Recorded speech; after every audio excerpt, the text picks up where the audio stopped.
Assalamualaikum warahmatullahi wabarakatuh. Alhamdulillahirabbil alamin. Salatu wassalamu ala asrofil anbiya wal mursalin sayyidina wa maulana wa habibina Muhammadin wa ala alihi wa sahbihi ajma'in, amma ba'du. Yang saya hormati beliau Kiai Haji Muhammad Ainun Najib ya. Yang saya hormati Profesor Saratri. Oh iya, Bapak Ilyas dan semua teman-teman. Saya perlu mukaddimah tertib karena saya jarang ke Gabang Syafaat ini. Jadi belum akrab. Kalau akrab kan lain gitu ya. Jadi masih rodo apa? Seperti sholatnya orang Muhammadiyah saya ini. Ibarat sholat. Kalau orang Muhammadiyah sholat kan apa itu tertib gitu ya. Barisannya harus lurus, ditata rapi. Nah ya gitu ya, pokoknya aturannya sangat protokoler gitu loh ya. Protokolernya tuh ini karena beda dengan NU gitu ya. Kalau NU kan akrab dengan Allah.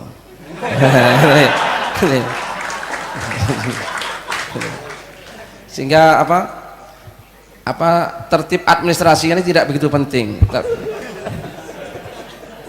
loh ya. Ya, maka saya kalau masuk masjid itu sudah bisa membedakan ini masjid NU atau masjid Muhammadiyah.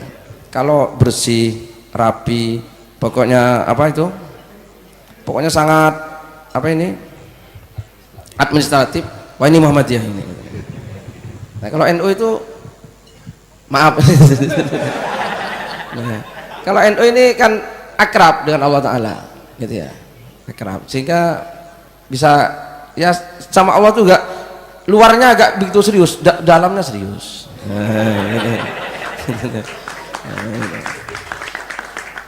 Maka kan beda, kalau orang NU kan suka sarungan seperti saya gitu ya, sarungan. Nah iya.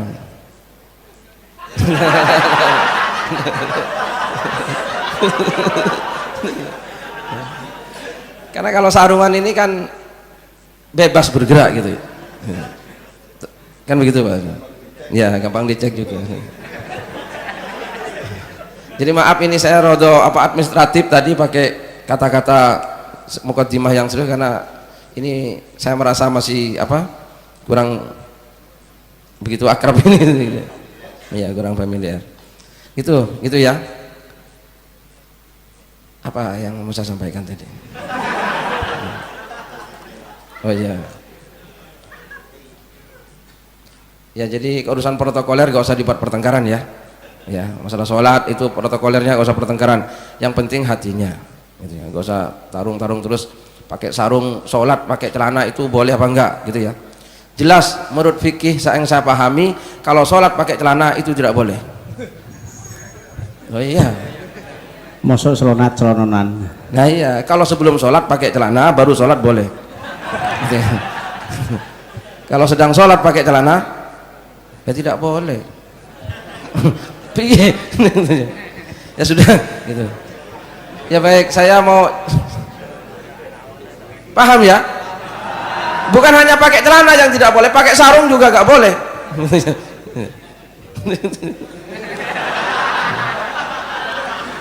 Masa sholat sambil sarungan, Allahu Akbar. Kecuali orang NU yang sudah sangat akrab itu gak apa-apa.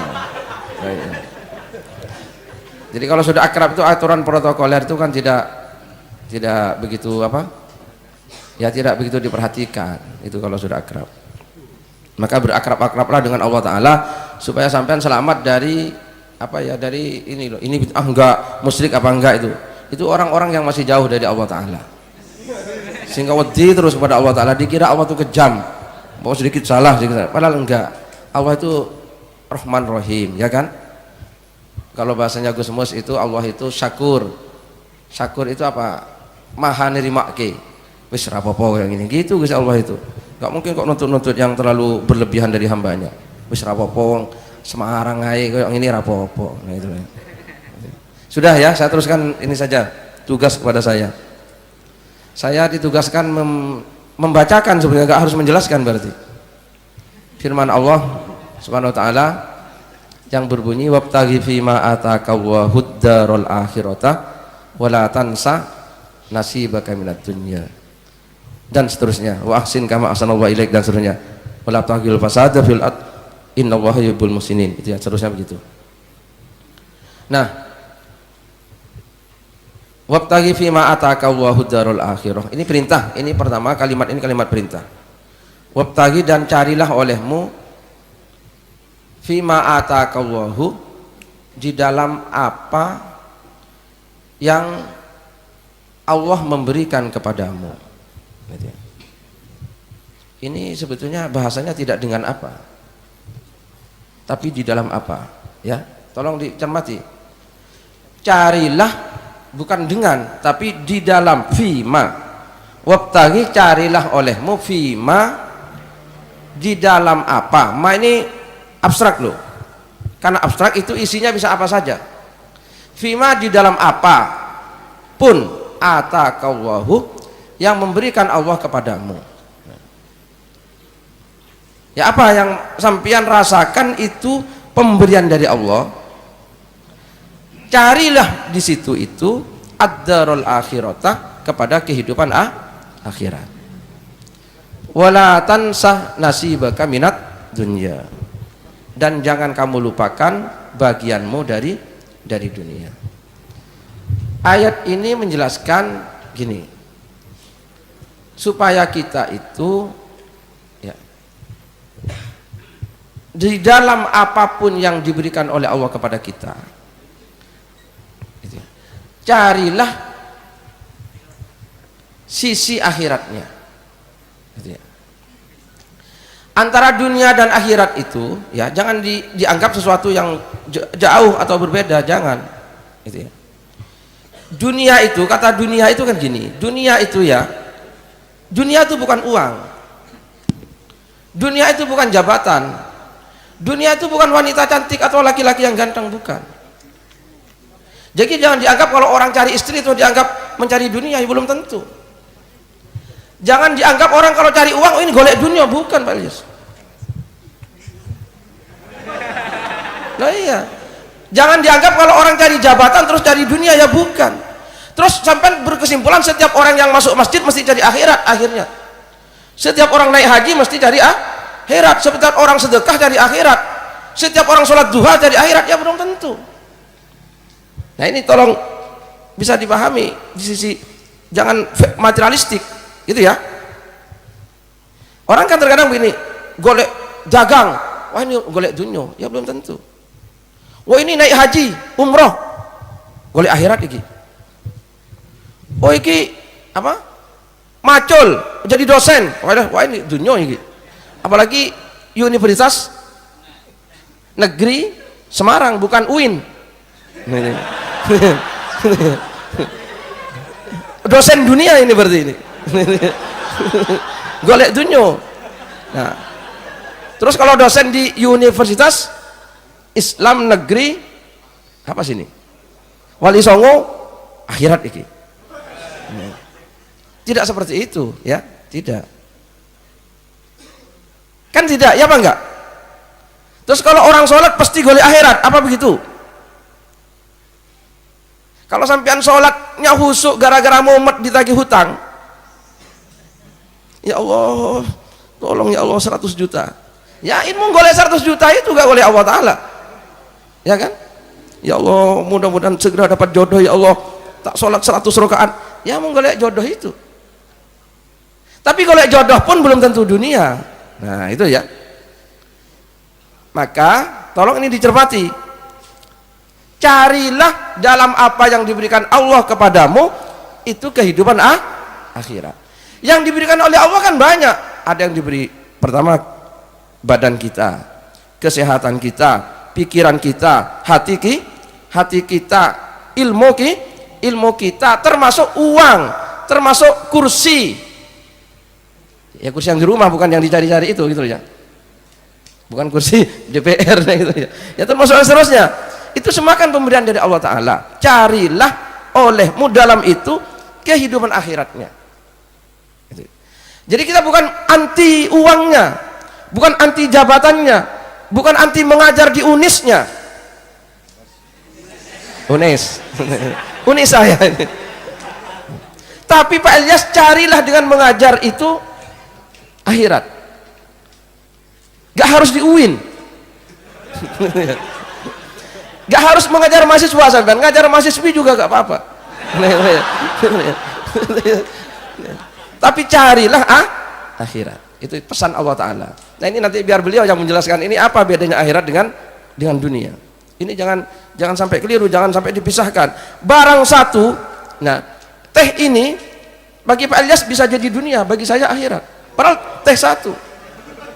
Oh iya. Rokok satu, misalnya sedot berdua, mungkin bagi Pak Ilyas jalan ke neraka, bagi saya jalan ke surga.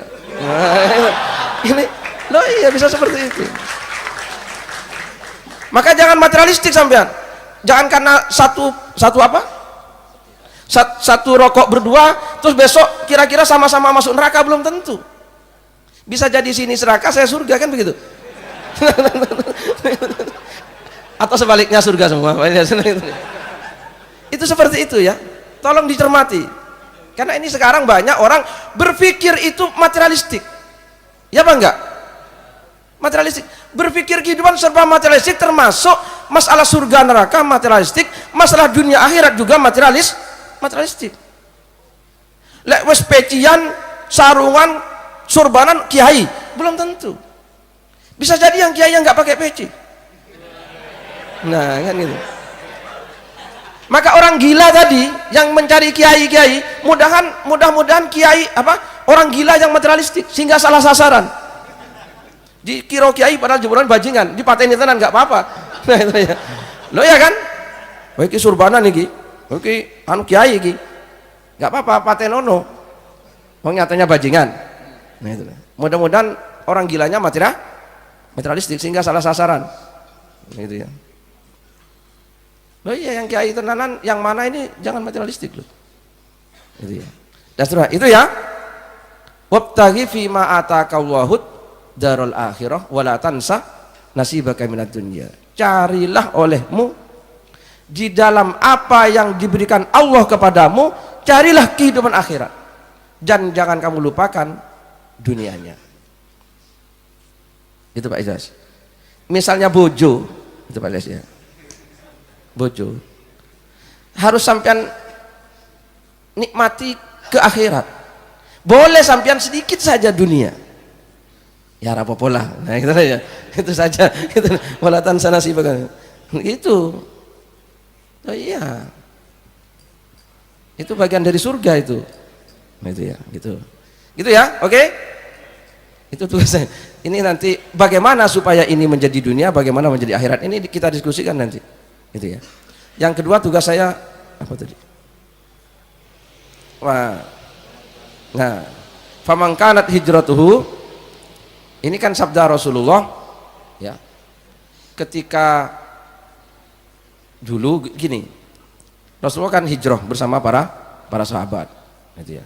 Sahabat ada yang lebih dulu, ada yang bersama Rasulullah yaitu Sayyidina Abu Bakar, ada yang setelah Rasulullah. Sama, jarak yang ditempuh sama. Dari Mekah Madinah itu kurang lebih 450 km lah. Atau sampai 500 lah. Kurang lebih ya. Kalau kurang lebih gak ada salahnya. Bukan tidak pasti. Kan kurang lebih gitu. Nah, itu kan sama yang ditempuh. Nah, begitu sahabat-sahabat sudah kumpul semua di Madinah, Rasulullah tiba-tiba bersabda di depan para sahabatnya. Gitu ya. Sabda Rasulullah SAW, gitu ya. Innamal a'malu bin niyyat. Sesungguhnya perbuatan itu tergantung niatnya. Kamu semua sama hijrah, jarak yang ditempuh sama, mungkin rekosonya sama, tapi nilainya di hadapan Allah tergantung niatmu semua. Nah, faman kanat hijratuhu ilallah wa rasulihi fahijratuhu ilallah wa rasulihi. Sabda Rasulullah, barang siapa yang hijrahnya kepada Allah dan Rasulnya, maka hijrahnya kepada Allah dan Rasulnya.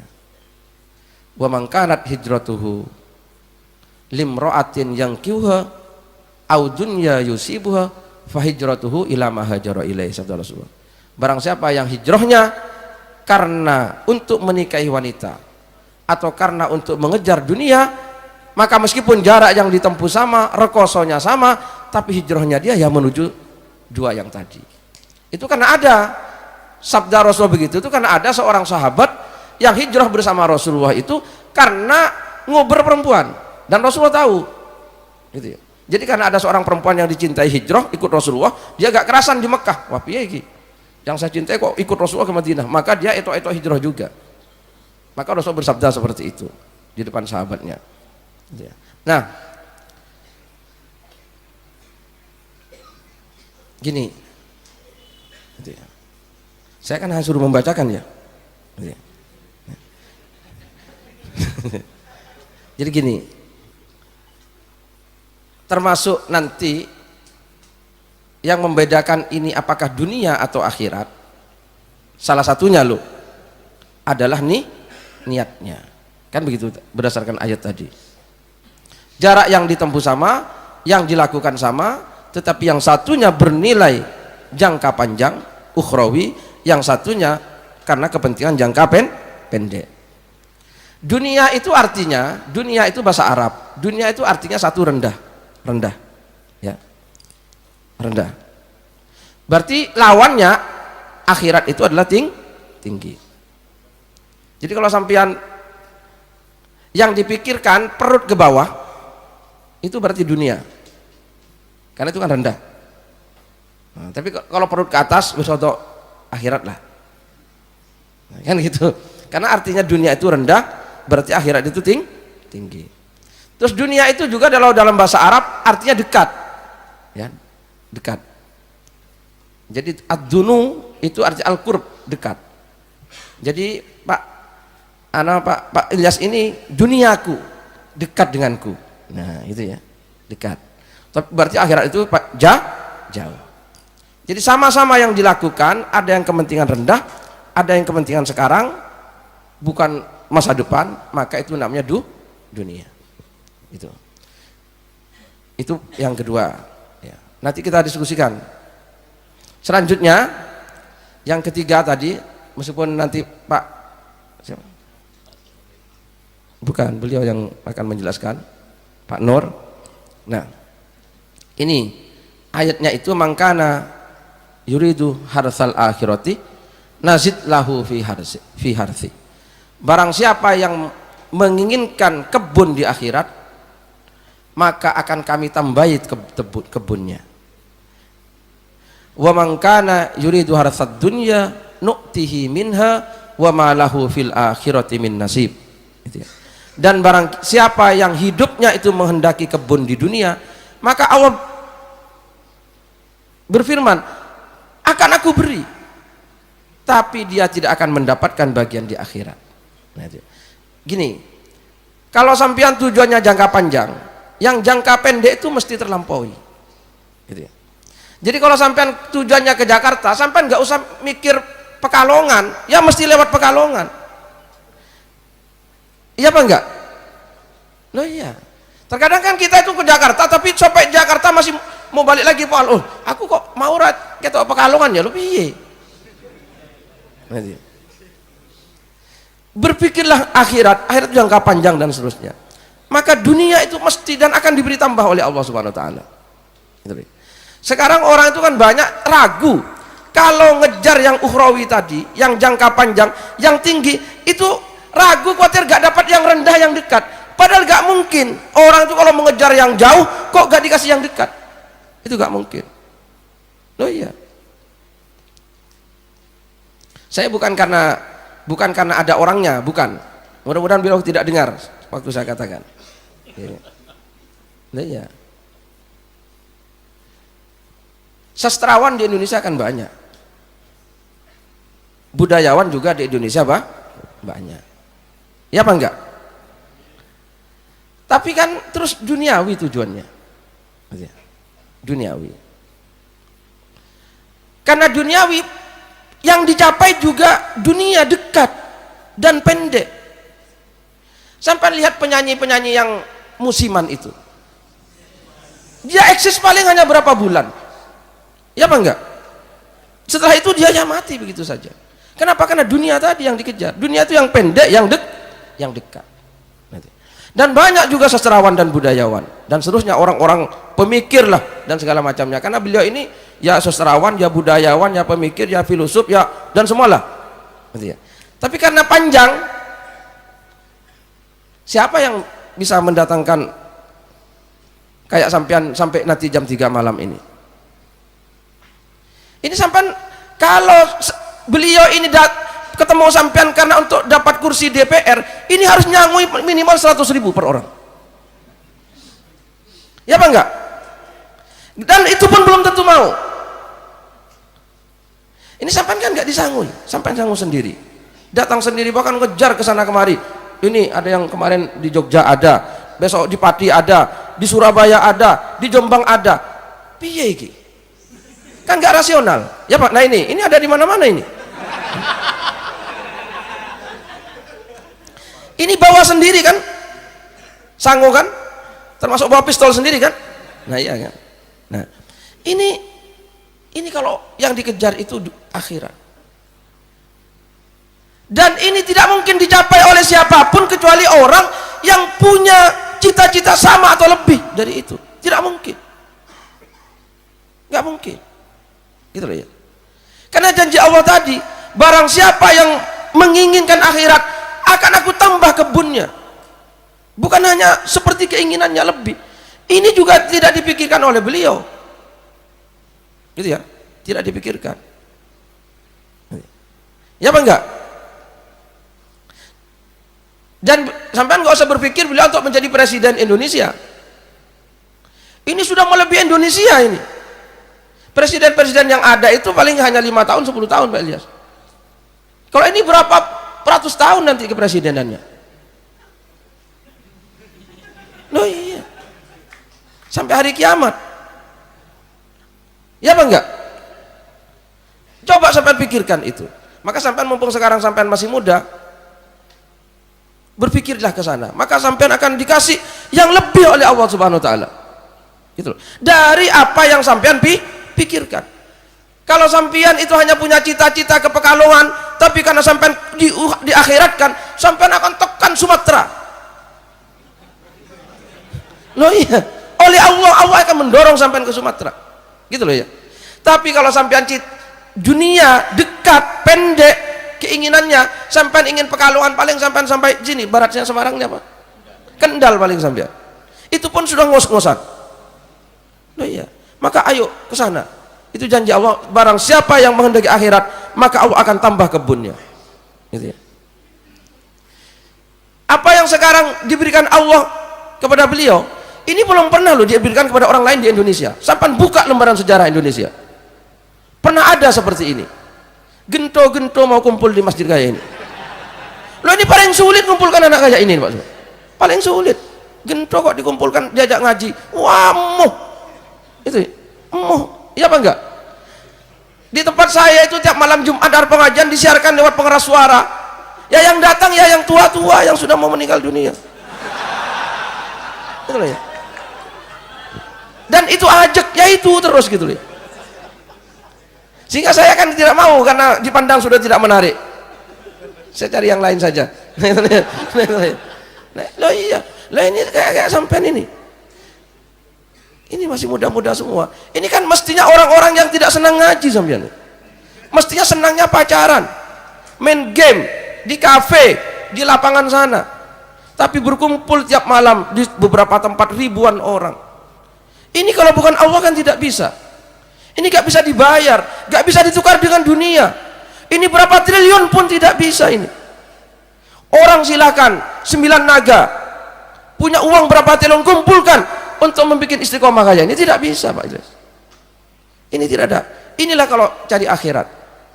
Mudah-mudahan beliau tidak mendengar ini. Ini saya hanya bukan karena ada. Ini pengamatan saya.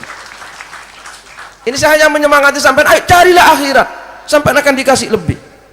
Gitu ya, oleh Allah Ta'ala. Barang siapa yang mencari kebun di akhirat, Allah akan nazid lahu fi harsi, akan saya tambahi kebunnya. Bukan sama loh, bukan sama, akan saya tambahi.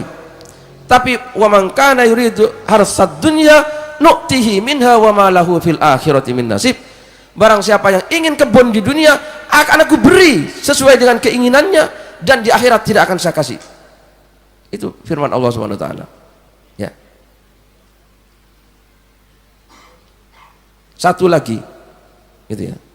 Ini presiden Indonesia nguber-nguber ingin ketemu beliau.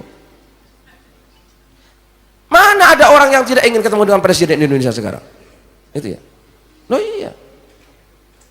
Malah kalau sekarang itu orang itu rebutan. Nah beliau ini menghindar dan melarikan diri sampai sekarang nomornya semua dinonaktifkan karena dikejar-kejar oleh presiden Indonesia dunia itu. Presiden dunia Indonesia itu ya. Loh iya, betul. Dan beliau tidak pernah ngejar presiden dunia itu, tapi presiden dunianya mengejar beliau. Ini tidak bisa. Jadi akhirat gak mungkin dikalahkan oleh dunia. Orang yang mengejar akhirat gak mungkin kalah dengan orang yang mengejar dunia. Gitu ya, tidak mungkin. Gitu ya. Maka kalau sampian ngejar dunia, sampian sama dengan menyempitkan dunianya sampian sendiri. Ayo kejarlah akhirat. Gitu ya. Tidak ada dicari-cari presiden, yang ada itu orang ingin antri ingin ketemu presiden. Sekarang itu Pak Ilyas, yang namanya anggota DPR itu tumpuan proposal dari orang-orang itu sekarang. Setiap orang ketemu ngasih proposal karena ingin dapat bantuan. Nah, beliau tidak butuh itu, tapi dikejar. Coba bayangkan. Kalau ingin kaya, wah, orang pondok pesantren didatangi presiden satu kali saja itu langsung megah. Karena karena presiden itu kalau datang mesti menteri pendidikannya dibawa. Ini sekolahnya kurang apa? Menteri agamanya dibawa. Ini kurang apa? Oh ini pondok sanitasinya buruk, menteri PU dibawa. Oh ini kamarnya kurang, menteri perumahan rakyat dibawa. Karena santri dianggap rakyat miskin, maka perlu dibangunkan rusunawa, rumah susun yang mestinya itu untuk warga miskin, tapi sekarang dibangun di pesantren-pesantren kan banyak pesantren yang pakai rusunawa. Itu mestinya untuk orang warga miskin. Nah karena santri dianggap warga miskin, rusunawa dibangun di pesantren-pesantren. Nah itu ya. Nah itu kalau presiden datang dan seterusnya. Nah, dan beliau ini tidak mau dengan itu semua. Gitu ya. Ini kenapa? Karena mengejar akhirat. Itu ya. Maaf saya tidak nyebut nama lo ya. Ini itu. Terima kasih. Assalamualaikum warahmatullahi wabarakatuh.